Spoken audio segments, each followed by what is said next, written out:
Mastering motorcycle shifts is about smooth coordination and timing. We'll walk through the standard foot shift pattern, proper clutch throttle use, upshifting and downshifting techniques, and common pitfalls to avoid. You'll also get tips for riding in traffic, on hills, and during slow speed maneuvers, plus an introduction to the clutch's friction zone and rev matching. By the end, you'll know when and how to change gears confidently, just like a pro. Gear shift pattern and controls. Most motorcycles use a 1 down, N, neutral, then 2, 3, 4, up pattern. The shift lever, front of the left footrest, moves 1 gear each time you lift or press it.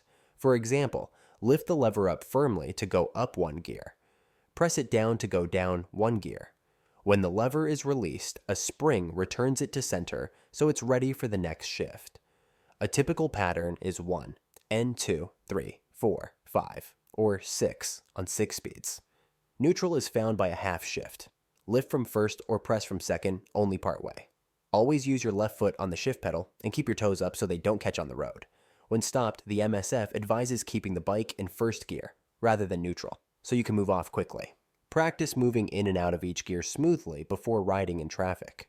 Clutch and throttle coordination. Every shift involves the clutch and throttle together. Remember, engine power must be disconnected, clutch in during the shift. Smooth starts and shifts happen in the clutch's friction zone, the sweet spot between fully in and fully out. In the friction zone, the engine is partially connected, which lets you control the bike at low speeds.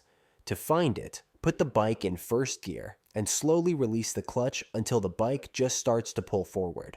On some bikes, this happens when the lever is only a bit away from the grip. Use the friction zone for crawling or tight turns. If you need more power, open the clutch slightly more. If you're going too fast, squeeze it in a bit. When pulling away from a stop, practice this. Gradually release the clutch into the friction zone while simultaneously rolling on the throttle. This coordinated move avoids stalling and gives you a smooth launch every time. Importantly, you usually don't need to pull the clutch lever all the way in when shifting gears. M. Kreider Coaching advises to pull only to the friction zone for a shift. In other words, just break the power connection enough to shift, then ease the lever out smoothly while reapplying the throttle. Fully squeezing and releasing the clutch creates dead space that can make shifts jerky or slow. Mastering this light use of the clutch makes gear changes much smoother. Upshifting, 3 simple steps. Upshifting is often the first thing riders learn. Follow these 3 steps every time. Roll off the throttle and pull in the clutch. Close the throttle with your right hand as you squeeze the clutch lever with your left. This removes power from the rear wheel and frees up the gearbox. Lift the shift lever. With your toe under the lever, press it up firmly as far as it will go, then release it. Each lift changes 1 gear. Let the lever snap back to center before shifting again. Ease out the clutch and roll on throttle. Smoothly release the clutch lever while gradually twisting the throttle open. Coordinate so that as the clutch engages, you give just enough throttle to match the new gear speed. The MSF advises, shift up soon enough to avoid over-revving the engine, but not so soon to cause the engine to lug. In other words, listen to your bike. A high-pitched scream means it's time to upshift, while a deep grumble or hesitation means it's time to downshift. Generally, avoid going to the red line and avoid lugging in low RPM shift in between those extremes. Downshifting and rev matching. Downshifting, to use engine braking or prepare for acceleration, also uses a 3-step process. Roll off throttle and pull in clutch.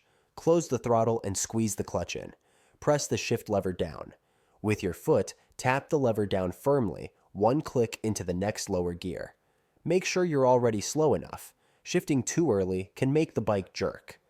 Blip the throttle and ease out clutch. Before releasing the clutch, give the throttle a quick, short twist, a blip, to raise the engine RPM to match the lower gear. Then let the clutch out smoothly.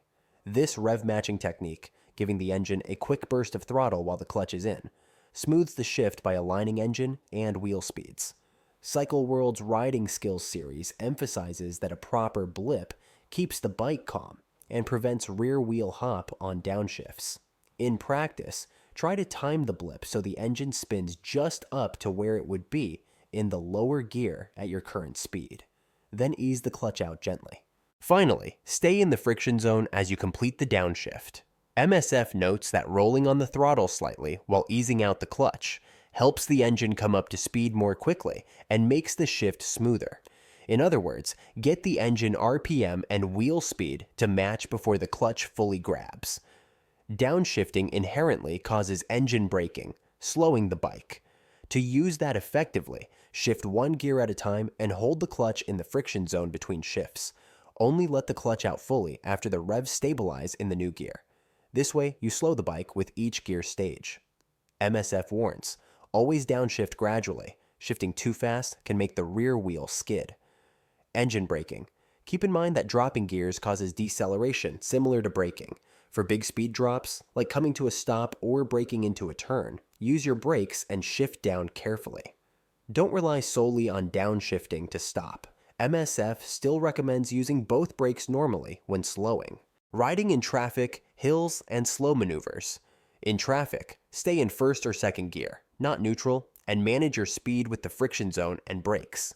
If stopped on an incline, first gear, or neutral with rear brake, is safer than reverse planning. Use the clutch's friction zone to inch along. If you slip the clutch too much, it overheats, so coordinate small throttle inputs with the clutch. Remember, use front and rear brakes together when stopping, and downshift through gears as needed to control speed when rolling. Uphills. Shift to a lower gear before you start climbing. A lower gear keeps RPMs higher so you have power to climb without lugging. If you start to slow too much, push into the friction zone and add throttle rather than stalling or crashing. On steep hills, stay seated or slide forward on the seat to keep weight on the rear wheel. Downhills. Use engine braking by holding a low gear. Just be sure to scrub off excess speed with brakes before downshifting. As MSF cautions, when going downhill, you may need to use the brakes to slow sufficiently before downshifting. In practice, apply your brakes early and then shift down one gear at a time.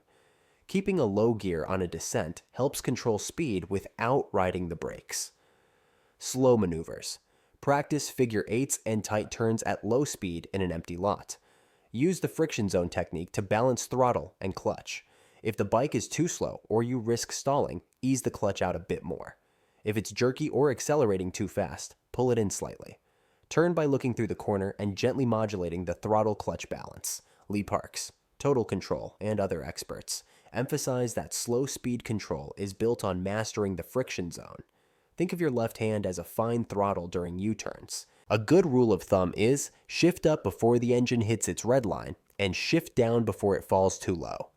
On most street bikes, that often means upshifting around 5,000, 6,000 revolutions per minute, well before maximum, and downshifting when you feel the bike lug or slow below approximately 2,000, 3,000 revolutions per minute. Listen to the engine tone. A higher pitched scream means it's time to go up a gear, while a low rumble or shudder means you're getting too slow and should drop a gear.